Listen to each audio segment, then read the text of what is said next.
आज हम लोग शुरू करने वाले हैं अपने सेकंड टॉपिक को। टॉपिक का नाम है heating effect of electric current.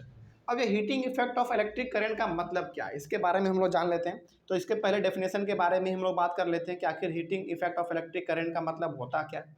देखिए लिखा हुआ है the wire gets hot when an electric current passes through it, this is the heating effect of the electric current.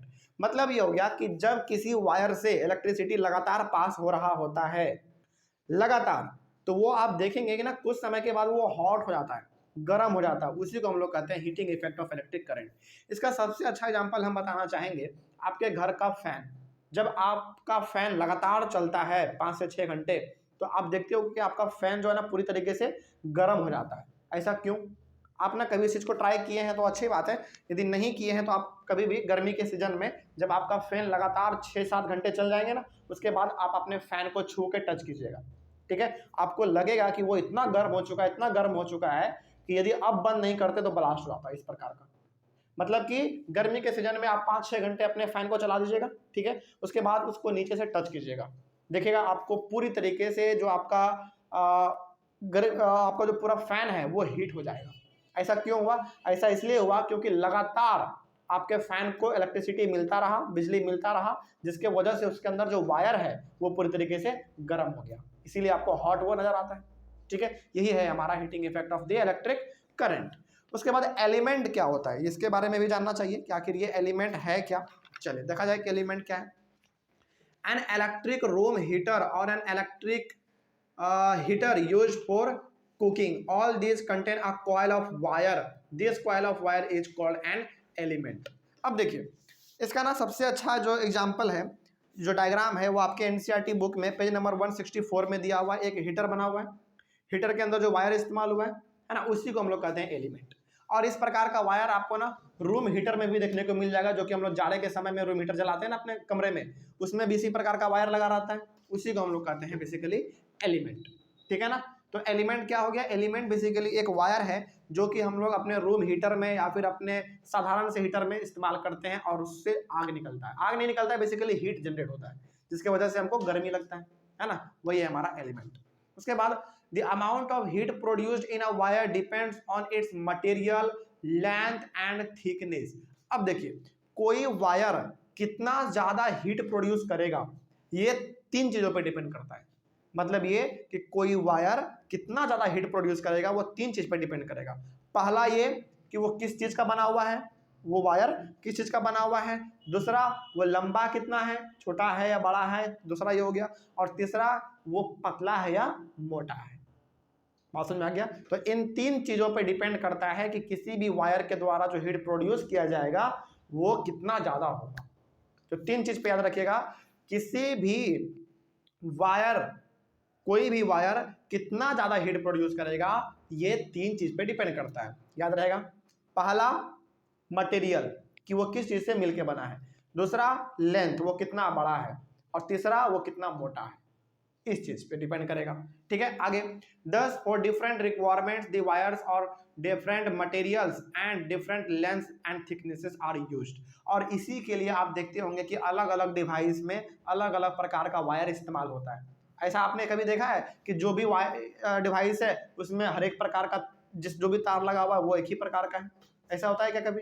नहीं, ऐसा कभी नहीं होता है। इसीलिए आप हमेशा देखेंगे कि जितने भी प्रकार के आपके पास डिवाइस हैं घर में, उसमें जो वायर इस्तेमाल हुआ है वो बिल्कुल सबका अलग अलग है।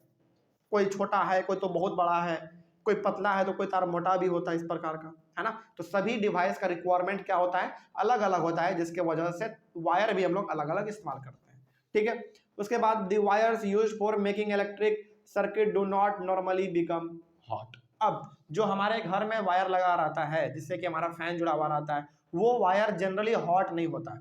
यदि वो हॉट हो जाए, पूरी तरीके से गर्म हो जाए, तो उस वायर में तो 24 घंटा बिजली जाता रहता है, तो सोचो कि वो तुरंत पिघल जाएगा, बर्बाद हो जाएगा? नहीं, इस प्रकार का हमारे घर के सर्किट में नहीं होता है। यानी कि हमारे घरों में जो वायर लगा रहता है ना, वो बहुत ही हाई क्वालिटी का रहता है, जिसको कि 24 घंटा यदि बिजली देते रहो तो कोई फर्क पड़ने वाला नहीं है। और यदि ऐसा होता तो फिर हमारे घर का सर्किट ही जल जाता, पूरा का पूरा हर घर में आग लग जाता है इस प्रकार से, तो है ना। लेकिन हमारे घर में जो वायर इस्तेमाल होता है वो बहुत ही हाई क्वालिटी का होता है, जिसकी वजह से हमको कोई भी फर्क नहीं पड़ता है। ठीक है, आगे बढ़ते हैं। On the other hand the elements of some electric appliances become so hot that they are easily visible। लेकिन कुछ कंपोनेंट्स के या फिर कुछ डिवाइस के एलिमेंट मतलब वही वायर, है ना। तो कुछ डिवाइस के तार यानी कि वायर इतना ज़्यादा हॉट हो जाते हैं, इतना ज़्यादा हॉट हो जाते हैं कि वो देख के ही पता चल जाता है। फॉर एग्जाम्पल आपका जो हीटर होता है, घर में जो आपका हीटर है, उसका वायर इतना गर्म हो जाता है, वो आपको दिखने लगता है कि ये लाल हो गया, है ना। अच्छा, इसका सबसे अच्छा एग्जाम्पल आपका वो बल्ब है, पीला वाला बल्ब, है ना। उसका फिलामेंट इतना ज़्यादा हीट हो जाता है, इतना ज़्यादा हीट हो जाता है कि वो इतना चमकने लगता है कि पूरा रूम आपका रोशनी से भर देता है ना। वही चीज़ है। तो कुछ डिवाइस के वायर इतने अच्छी तरीके से काम करते हैं कि वो जलते नहीं है जल्दी, यानी कि उस पर कोई भी गलत प्रभाव नहीं पड़ेगा, है ना, वो बर्बाद नहीं होगा। लेकिन कुछ डिवाइस के वायर ऐसे भी होते हैं जो कि जल्दी गर्म हो जाते हैं, और उसको जल्दी बंद ना किया जाए तो फिर वो बर्बाद भी हो सकते हैं, इस प्रकार का भी होता है। उसके बाद the filament of an electric bulb gets heated to such a high temperature that it starts glowing. वही बात है जो कि हमने कहा कि जो हमारे बल्ब का फिलामेंट होता है वो इतना ज़्यादा हीट हो जाता है, इतना ज़्यादा हीट हो जाता है कि वो बहुत ज़्यादा हीट की वजह से चमकने लगता है, और चमकता जब है तो फिर आपका रूम पूरी तरीके से उजाले से भर देता है वो। ठीक है, वही था यहाँ पे। If a large current passes through a wire, the wire may become so hot that it may even melt and break। लेकिन कभी कभी ऐसा भी होता है कि बहुत ज्यादा करंट यदि किसी वायर से पास कर रहा है, वो भी लगातार, तो वायर भी पूरी तरीके से पिघल जाता है, शॉर्ट सर्किट हो जाता है, पूरा घर ही ले डूबता है वो। कभी कभी हम लोग सुनते हैं ना, शॉर्ट सर्किट की वजह से आग लग गया, घर में आग लग गया। ऐसा क्यों होता है? ऐसा इसलिए होता है क्योंकि उस घर में वायर जो है बहुत ही लो क्वालिटी का लगाया जाता है, जिसकी वजह से लगातार करंट पास होता है और उसमें आग लग जाता है, और घर में पर्दा ये सब रहता है, बेड ये सब, उसमें आग पकड़ लेता है ना। तो इसी वजह से होता है। तो घर में जब भी इस्तेमाल करें हाई क्वालिटी का वायर इस्तेमाल करें, नहीं तो फिर कब आग लग गया पता भी नहीं चलेगा।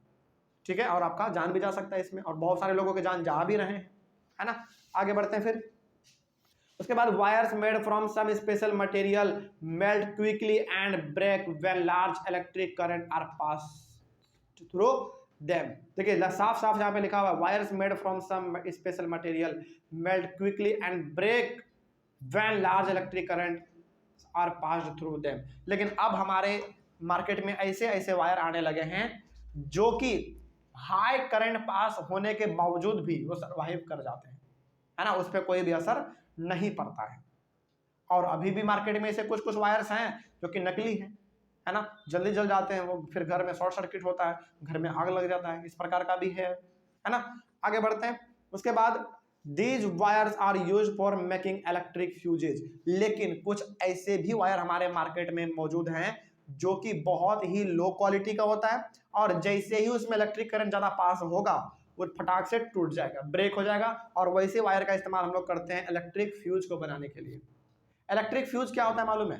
इलेक्ट्रिक फ्यूज ना इस कैसे काम करता है ये बताते हैं। जैसे आपके घर का मेन स्विच बोर्ड जहाँ पे है, जहाँ से इलेक्ट्रिक सारा आपके रूम में जा रहा है, यानी कि आपके घर में एक जगह होता है जहाँ पे कि पूरा मेन स्विच होता है ना, वहीं से इलेक्ट्रिसिटी आपके पूरे घर में जाता है, हर एक रूम में। तो वहीं पे क्या कर दिया जाता है ना, एक फ्यूज लगा दिया जाता है। फ्यूज क्या होता है? बेसिकली एक वायर होता है, और वो वायर बहुत ही सॉफ्ट होता है, बहुत ही नाजुक होता है। जब भी आपके मेन बोर्ड में अचानक इलेक्ट्रिसिटी का मात्रा बढ़ जाएगा, यानी कि वोल्टेज जिसको हम लोग कहते हैं, यदि वोल्टेज अचानक बढ़ जाएगा, हम लोग कभी कभी कहते हैं ना कि वोल्टेज अचानक बढ़ने से टीवी ब्लास्ट हो जाता है ना, अलग अलग प्रकार का जो हमारा डिवाइस है वो ब्लास्ट हो जाता है, इस प्रकार का हम लोग बोलते हैं अपने घर में। तो जब भी आपके मेन स्विच में वोल्टेज ज़्यादा होगा तो वहीं पे आपका फ्यूज जो है ना वो ब्रेक हो जाएगा, और फ्यूज ब्रेक हो गया इसका मतलब कि आपका पूरा सर्किट सुरक्षित है। बात समझ में आ गया? तो घरों में फ्यूज इसलिए लगाया जाता है ताकि बहुत ज़्यादा वोल्टेज यदि अचानक बढ़ जाए, यानी कि करंट का मात्रा अचानक बढ़ जाए, तो वो फ्यूज ब्रेक हो जाए और सर्किट हमारा टूट जाए, जिसकी वजह से हमारे घर में कोई शॉर्ट सर्किट ना हो। ठीक है, इसीलिए फ्यूज का इस्तेमाल किया जाता है। ठीक है, आगे बढ़ते हैं फिर। अब fuse is a safety device. देखो साफ लिखा हुआ है, फ्यूज क्या है? एक सेफ्टी डिवाइस है। फ्यूज क्या करता है ना, बेसिकली ज़्यादा वोल्टेज होने की वजह से वो अपने आप को जला देता है, बहुत नाजुक होता है, वो बहुत लो क्वालिटी का होता है, वो अपने आप को जला देता है। और जलाने के बाद क्या होता है, आपके मेन बोर्ड से आपके घर के अंदर जो पूरा वायर चला हुआ है उसके अंदर का जो कॉन्टैक्ट है वो तोड़ देता है। यानी कि आपका मेन स्विच बोर्ड और आपके घर के अंदर जो सर्किट लगा हुआ है, जो तार वार लगा हुआ है फैन से, फ्रिज से और अलग अलग चीज़ों से, उसके बीच में हमारा रहता है फ्यूज। और फ्यूज अचानक ब्रेक होने के बाद मदरबोर्ड यानी कि जो आपका मेन स्विच है और आपका जो घर में वायर है उसके बीच का कनेक्शन ही तोड़ देता है फ्यूज, जिसकी वजह से आपका घर का जो पूरा सिस्टम है वो सुरक्षित रहता है। तो फ्यूज क्या है बेसिकली? फ्यूज एक सेफ्टी डिवाइस है which prevents damage to electrical circuits and possible fires. तो फ्यूज आपका एक सेफ्टी डिवाइस है जो कि अलग अलग प्रकार के हाई वोल्टेज से होने वाले खतरनाक समस्याओं को बचा देता है, जिसके घर में आपके अंदर, जैसे आपके घर के अंदर शॉर्ट सर्किट ही नहीं हो पाएगा। ठीक है, इसीलिए हम लोग इलेक्ट्रिक फ्यूज का इस्तेमाल करते हैं। आपको कोई डाउट नहीं इसमें? चलिए आगे बढ़ते हैं। फिर ये हो गया हमारा टॉपिक यहीं पे कंप्लीट। उसके बाद हम लोग बात करेंगे magnetic effect of electric current. Thank you very much.